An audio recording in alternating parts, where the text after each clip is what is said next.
There is an ocean of influence that works not by the waves crash upon the shore, but by the silent, powerful retreat of the tide that pulls all things with it. We are accustomed to believe that to move a man, you must push, you must persuade, you must argue, you must make your will known. But I tell you, the most profound and lasting movements of the human soul are often born not from a push, but from a vacuum. They are awakened by the strategic, the intuitive, the unspoken thought. Consider the deepest chambers of the psyche, where the sovereign self resides, guarded by a stubborn spirit that rebels at any command. When you say you must, this spirit whispers, I will not. It is a primal force, this will to self-determination. And so the true artist of influence does not confront this guardian directly. Instead, they turn away, as if uninterested in the very treasure they seek. They speak to the shadow, and in doing so, they beckon the light. They withdraw their demand, and in that sudden silence, the soul, curious and unpressured, takes its first step forward on a path of its own choosing. There is a force within the human psyche, ancient and immutable, that stirs at the very sound of a command. It is not a flaw in our character, nor a simple stubbornness, but a foundational pillar of the self. I call it the sovereign no. It is the silent, unwavering guardian at the threshold of our individuality, and its purpose is not to obstruct, but to affirm I am. From the toddler's first defiant shout to the adolescent's rejection of parental wisdom, this force is not mere rebellion. It is a primal rehearsal for autonomy, a sacred declaration that the citadel of the self has a gate that cannot be forced open from the outside. We spend our lives building this sovereignty, and so when we feel the pressure of another's will upon that gate, the mechanism is instinctive and immediate. It closes, it bolts, it resists. Think of the last time you were in an argument, a true clash of wills. The more your opponent pressed their point, the more evidence they marshaled, the more your entire being coiled inward, finding not logic but a deeper, more visceral reason to disagree. Every push created an equal and opposite reaction within your soul. This is the sovereign no in its majestic, often troublesome operation. We believe we are arguing about facts, about decisions, but beneath the surface we are fighting for the integrity of our own inner kingdom. To be persuaded feels, to this deep part of us, like a surrender of territory, a diminishment of the self, and the self would rather be wrong and free than right and subjugated. This presents the great paradox of influence. The direct path is often a siege, and the siege only strengthens the walls. So what is the alternative? Do we simply give up? The art lies not in abandoning the goal, but in transforming the approach. It is to lay down the weapons of overt persuasion and instead become a welcome guest. The master of influence understands that to invite a yes, one must first honor the sacred right to a no. They do not approach the gate with a battering ram of logic, but they walk up to the walls and acknowledge the guardian's rightful presence. They grant the other person the psychological space to own their refusal, to feel the full weight of their own autonomy without threat. In doing so, they perform a most profound magic. They dissolve the very need for the defense. When you say to a resistant child, "You are probably right, you wouldn't enjoy this wonderful game," you are not commanding them to play. You are speaking directly to their sovereign no and agreeing with it. You are validating its existence. And in that validation, a miraculous shift occurs. The energy that was coiled tight for rebellion suddenly has no enemy to fight. The guard at the gate, whose sole purpose was to say no, finds his duty fulfilled without a struggle. He is disarmed by respect. Now, the individual is left not in a state of defense, but in a state of choice. The pressure is gone, and in the vacuum it leaves behind, genuine curiosity can bloom. The person is free to evaluate the thing itself, not their reaction to your demand for it. They move, for the first time, from a position of reactive defiance to one of proactive exploration. We see this in the corporate boardroom, where the executive who stops insisting on a single strategy and instead openly concedes the flaws in his own plan, inviting his team's strongest objections, often finds that the team, feeling heard and unpressured, becomes the most ardent champion of the plan's refined version. We see it in relationships where releasing the demand for affection can often be the very thing that invites it closer. This is not manipulation in the cynical sense, it is a deep psychological courtesy. It is the recognition that the human soul is not a mechanism to be controlled, but a sovereignty to be engaged. It is the art of making an offer so free of strings that the other person feels entirely safe in picking it up, their autonomy not just intact, but strengthened. For the greatest influence does not feel like influence at all. It feels like an idea you discovered, fully formed within the sacred borders of your own mind. It is to make the other feel not that they have been led, but that they have arrived, of course. Here is the expansion of keynote number 2, designed to flow seamlessly as a continuation of the previous speech, and if honoring the no is the first principle of this art, then what follows is its most potent practice, the strategic application of silence. We live in a world drowning in noise, in a ceaseless torrent of words, demands, and stimuli.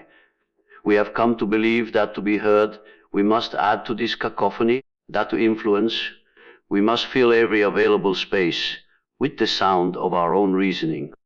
But this is a fundamental error in understanding the architecture of the human mind. The psyche, overwhelmed, learns to build its own defenses, its filters, and it becomes adept at tuning out the constant static of external pressure. The true artist of influence understands a profound and counterintuitive truth. It is often in the withdrawal of your presence, in the creation of a deliberate and purposeful silence, that you create the conditions for the most powerful movement. Consider the natural world. It is not the wind that carves the most enduring shapes from the stone, but the patient, silent work of water and time. It is not the constant pressure, but the intermittent, rhythmic withdrawal that truly reshapes the landscape. So it is with the human soul. When you cease pushing, when you consciously create a vacuum by stepping back from your own argument, you do not create nothingness. You create a space, and nature, as we know, abhors a vacuum. The human psyche abhors it even more. Into that silent, expectant space, a remarkable process begins. The energy that was once directed outwardly, in defense against your pressure, now has nowhere to go but inward. The individual is left alone, not with your voice, but with their own. Your absence becomes more palpable than your presence ever was. This is the vacuum of influence. It is the orchestrated silence that allows your unspoken point to resonate louder than any shouted argument. In the meeting room, after you have presented your idea and instead of fighting for it, you simply stop speaking and wait. The silence that follows is not empty. It is fertile. It forces the others in the room to populate it with their own thoughts. They are no longer reacting to you, they are beginning, often without realizing it, to converse with the idea itself, and in doing so, they begin to own it. With a child, when you stop the stream of pleas and warnings and simply become a quiet, observant presence, you remove the fuel for their resistance. their defiance, which required your pressure to sustain itself, sputters and dies, and in the quiet that follows, their own innate curiosity, their own logic, has the room to emerge and speak to them in a voice far more persuasive than your own. This is not a passive surrender. It is an active and disciplined choice. It requires the supreme confidence to trust in the power of the idea itself, to believe that it can survive and thrive without your constant guardianship. It is the humility to understand that, for a thought to truly take root in another mind, it must be discovered there, not planted by force. When you create this vacuum, you are inviting the other person on a journey of their own making. You are allowing them to arrive at the destination and feel the triumph of the discoverer, not the compliance of the follower. The thought becomes theirs, and what we claim as our own, we defend with a passion no external demand could ever inspire. We have moved from the architecture of command to the ecology of growth, where the deepest influences are those that feel not like submission to another's will, but like the flowering of one's own dot. And so we learn that the most compelling force is often the one that knows precisely when to relent dot. And so we arrive at the most subtle and profound level of this art. For if we have learned to honor the no and have mastered the power of the strategic silence, we must now ask, where does our influence then go? It cannot simply vanish. The energy must flow somewhere. I tell you, it flows into the depths. It descends below the brightly lit stage of conscious debate, past the well-rehearsed lines of the personality, and into the hidden chambers of the psyche. It goes to the place I have called the shadow, for every one of us carries within a hidden self a repository of all that we have deemed unacceptable, weak, or shameful, the unspoken desires, the rejected talents, the fears we will not name. And this shadow, though we lock it away, holds immense power over the compass of our lives. To speak directly to the conscious mind is to speak to a guarded diplomat. But to speak to the shadow is to speak to the king in hiding. Think of a man who proudly proclaims his rationality, who builds his entire persona upon a fortress of cold, hard logic. You will never persuade him by appealing to sentiment. His conscious identity is structured to reject it. But if you can tell a story not of emotion, but of the profound, almost mystical intuition that led to a great scientific discovery, you are no longer addressing the rationalist at his gate. You have found a secret passage. You are speaking to his neglected, intuitive faculty, the very part of himself he has cast into his shadow. You have not argued with his logic. You have honored it by presenting your idea in its language, while simultaneously whispering to the imprisoned part of him that longs for recognition. The idea will take root, not as an enemy to his rationality, but as a strange and compelling ally, emerging from the depths of his own being. This is the art of unsaid influence. It is the understanding that the human soul is not a single, unified entity, but a parliament of selves, many of whom are not permitted to speak in the daylight. The person who fears being seen as weak harbors a shadow longing for vulnerability and connection. The one who performs in exaggerated strength is often defending against a hidden tenderness they dare not acknowledge.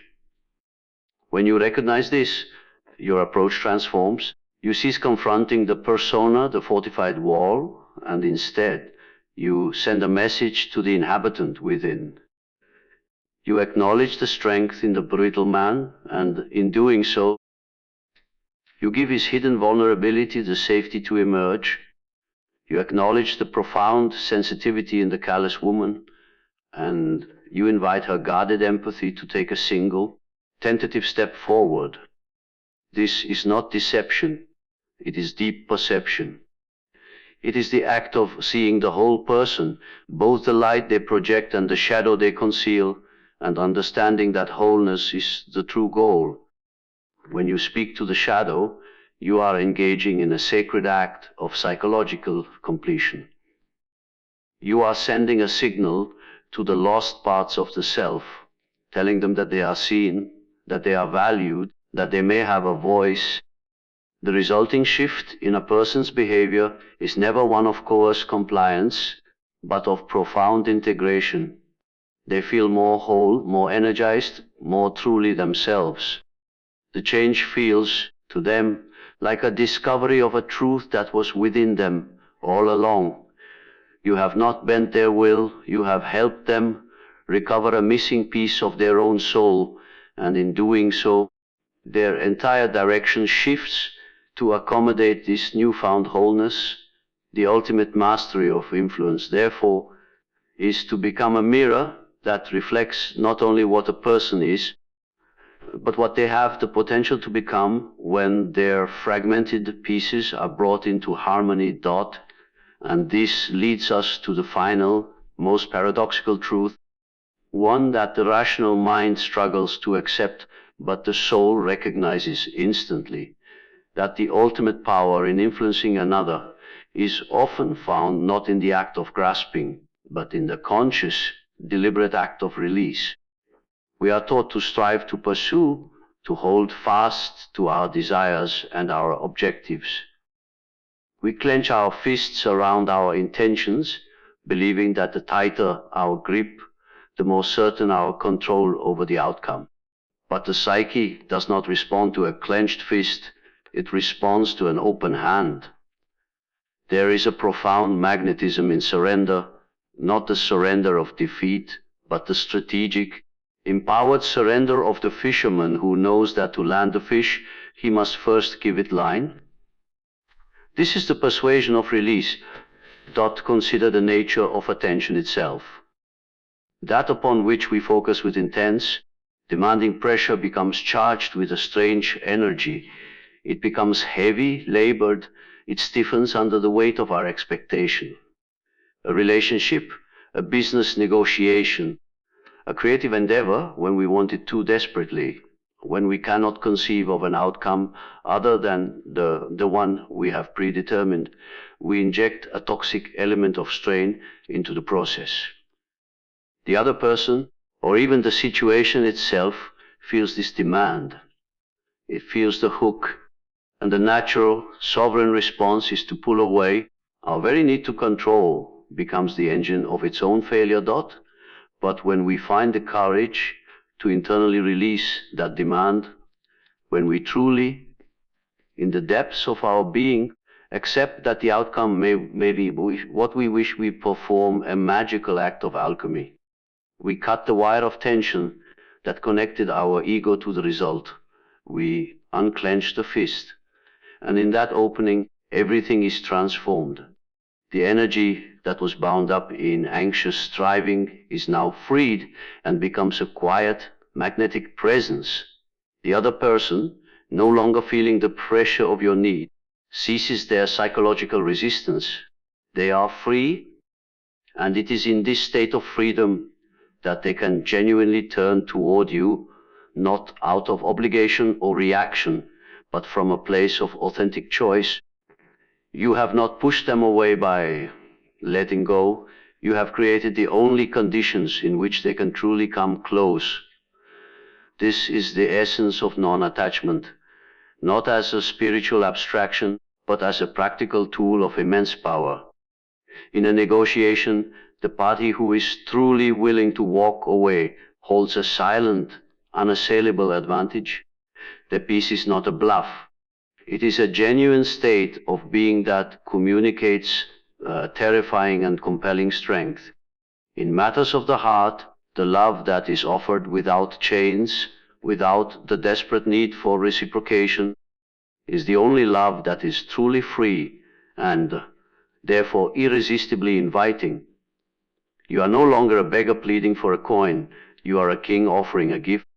The entire dynamic of the exchange shifts from one of lack to one of abundance. This is the final mastery: to want without needing, to pursue without clutching, to influence by setting free. It is to understand that the human soul, like any wild and beautiful thing, cannot be captured. It can only ever choose to come and rest in the space you have prepared for it, a space that feels safe, precisely because it knows it is free to leave. The ultimate persuasion, then, is to build a home with open doors, and in that profound and trusting release, discover that everything you once sought by force has now quietly and of its own will come to stay. And this brings us to a most peculiar and a powerful law of the human spirit, a paradox that governs the very tides of our want, that the soul often values what is retreating far more than what is readily offered. We are creatures of a profound internal contradiction. That which is abundant, available, and safe can come to feel invisible to us, like the air we breathe. Yet the moment something or someone pulls away, the moment it is framed by the aura of scarcity, a hidden engine within us ignites. This is not a trivial greed, but a deep, archetypal response. We are drawn to the closing door, to the fading echo, to the possibility that is just beyond our immediate grasp. This is the paradox of wanting. That desire does not awaken in the presence of the object, but in the space between the object and ourselves. It is the perceived distance that makes the heart grow fonder, the perceived scarcity that assigns ultimate value. Think of the child surrounded by a wealth of toys, yet whose imagination is captured only by the one single plaything another child has just reached for. The toy itself has not changed. It has been transformed by a new context, the context of potential loss. Its availability was its anonymity. Its scarcity becomes its identity. This pattern repeats throughout our lives. In the early stages of romance, the subtle, uncalculated retreat often does more to secure affection than a torrent of eager availability. It is not a game, but a fundamental truth. We are compelled to invest in that which requires something of us, that which seems to have a life of its own beyond our control. The easy yes is often forgotten. The dignified, elusive maybe becomes an obsession. Why is this? Because the readily available thing makes no demand on our inner self. It asks nothing of our creativity, our effort, our will. It does not engage the sovereign no, for there is no pressure to resist. It lies dormant. But when something is perceived as scarce or retreating, it issues a silent challenge to the psyche. It calls upon the hunter, the seeker, the pursuer deep within us. It activates our energy. We are forced to lean forward, to reach out, to become active participants in the process of acquisition. And in that very act of leaning forward, of investing our own energy, we imbue the object with a value it did not previously possess. The value is not in the thing itself, but in the story we now tell ourselves about it, a story of pursuit, of potential, of a price worthy of our effort. This is the subtle art of framing desire, not through aggressive salesmanship, but through the quiet cultivation of perceived value. It is the artist who does not desperately seek galleries, but who becomes so engrossed in his own work that others must seek him out. It is the leader who does not plead for loyalty, but whose calm and focused vision creates a magnetic pull that makes others feel privileged to be included. They have not shouted their value from the rooftops. They have simply built a room so compelling that others feel the scarcity of not being inside it. You are not creating false scarcity, but rather you are honoring the genuine scarcity of your own attention, your own energy, your own unique offering. You are allowing the natural law of the psyche to operate, understanding that what is chased often flees, while what stands in its own sovereign worth often finds itself pursued. For the deepest desires are not those that are satisfied, but those that are awakened. And so we arrive at the precipice of the final and perhaps most difficult paradox.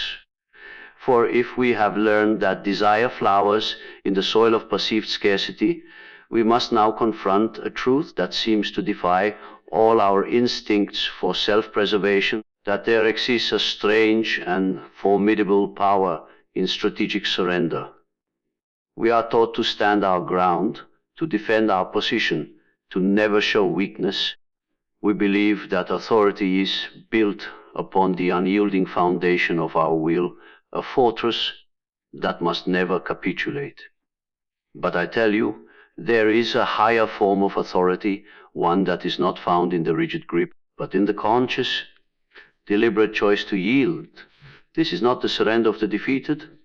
It is the surrender of the river that carves the canyon by finding the path of least resistance. It is the authority of surrender. Consider the tree in the storm.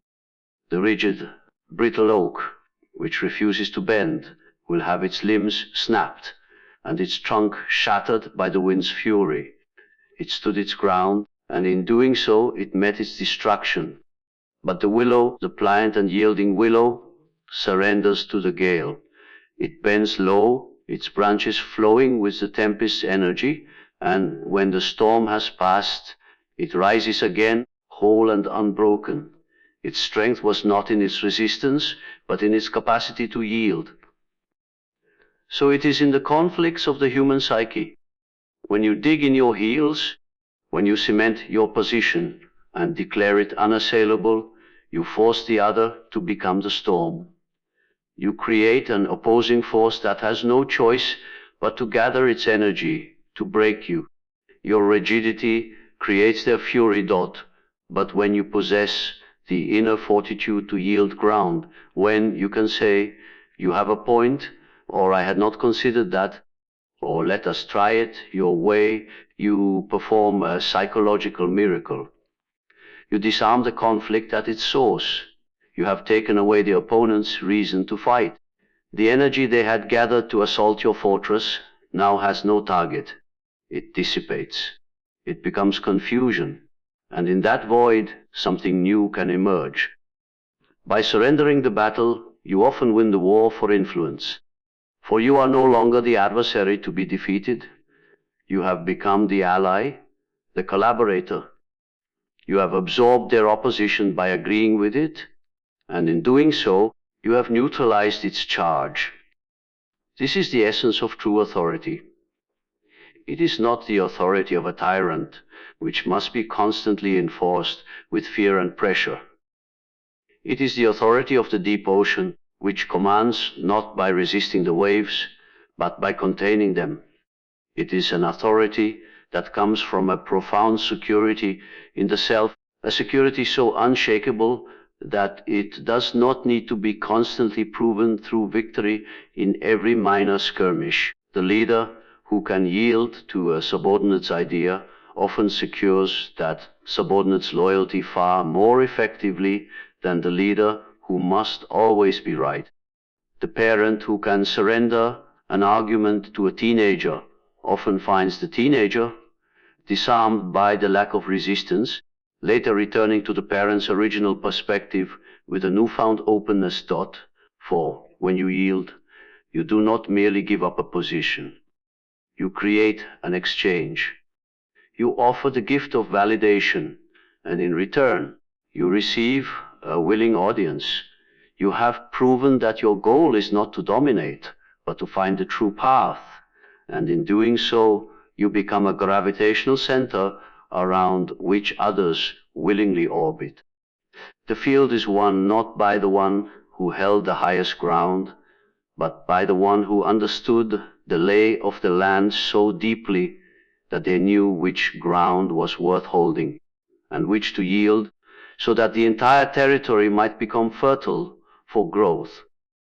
The ultimate influence is to guide the course of the river, not by building a dam, but by subtly shaping the banks through which it freely flows. And so we come to the final alchemy, the ultimate transmutation of this profound art, where the very force that stands against you is not merely bypassed or disarmed, but is harnessed, converted, and made to serve your purpose. We have spoken of honoring the no, of the power of silence, of speaking to the shadow, and the potency of release. But what of the raw, chaotic energy of direct opposition? What of the headwind that seeks to push you back? The common instinct is to meet it with a greater force, to fight pressure with pressure, to engage in a battle of wills that leaves both parties exhausted. But the true artist perceives a deeper truth, that resistance is not an obstacle to be destroyed, but a raw, untamed energy to be redirected. This is the alchemy of opposition, the secret of transforming resistance into momentum. Consider the sublime intelligence of the sailboat. It does not fight the wind that blows against it. It does not raise an engine to roar in protest. Instead, it adjusts its sails. It uses the very force of the opposition to propel itself forward, tacking skillfully, converting the headwind into a power that drives it on its course. The wind's intention was to push it back. The sailor's artistry uses that intention to move forward. This is not a trick. It is a principle of profound elegance and power. In the human sphere, opposition, whether it is an argument, a rejection, or a flat refusal, is a form of psychic energy. It is a burst of directional force from another will. To meet it head-on is to be stopped or to be broken. But to step aside, to acknowledge its power, and to redirect its trajectory, is to borrow its strength for your own journey. When a client vehemently rejects a proposal, the unwise insist. The wise pause and say, "Tell me more. Help me understand your objection." In that simple act, you have not blocked the force of the refusal. You have channeled it. You have placed a sail in its path. The client's energy, which was aimed at destroying your idea, is now being harnessed to refine it. Their resistance becomes your co-creator. Their no is transformed into the raw material for a better yes. You have turned an adversary into a consultant. You have performed an alchemical miracle, turning the lead of rejection into the gold of collaboration. This is the highest expression of unsaid influence. It is the recognition that the strongest force in any system is often the one already in motion. Your task is not to create a new force from nothing, which is an exhausting endeavor, but to become a master of direction for the forces that already exist. The rebellious employee's defiant energy is not crushed. It is given a channel and a purpose, becoming the engine of innovation. The partner's stubborn criticism is not silenced. It is listened to with such depth that it becomes the very foundation for a deeper understanding. You are no longer a warrior on the battlefield. You are a physicist in the laboratory of human dynamics, understanding that energy cannot be created or destroyed, only transformed. The momentum you gain from this alchemy is of a different quality than the momentum born of pure unilateral force. It is a shared momentum. It is sustainable because it is built with the consent, however unconscious, of the opposing force. It carries with it the intelligence of the resistance it has absorbed. The path forward is no longer just your path. It is a path that has been shaped and tempered by the friction it was designed to overcome. You have not defeated the opposition, you have married it. You have woven the thread of no into the fabric of your yes, creating a resolution that is far stronger, more resilient, and more intelligent than anything you could have crafted alone. The journey forward then becomes not a lonely trek, but a shared voyage powered by the very winds that once sought to blow you off course, and So we arrive at the great synthesis, the unifying truth that lies behind all we have explored. You now hold the keys not to manipulating others, but to awakening them. You have learned the art of the unsaid, the power of the vacuum, the courage of surrender, and the alchemy that turns resistance into forward thrust. This is not a methodology for control. It is a philosophy for co-creation. It is the art of becoming a gravitational center, not a bulldozer, a force that pulls others into a higher orbit, not by demand, but by design. The greatest influence you will ever wield is not over the minds of others, but over the architecture of your own soul. It is the influence that stems from an unshakable sovereignty, a quiet confidence that does not need to scream for attention.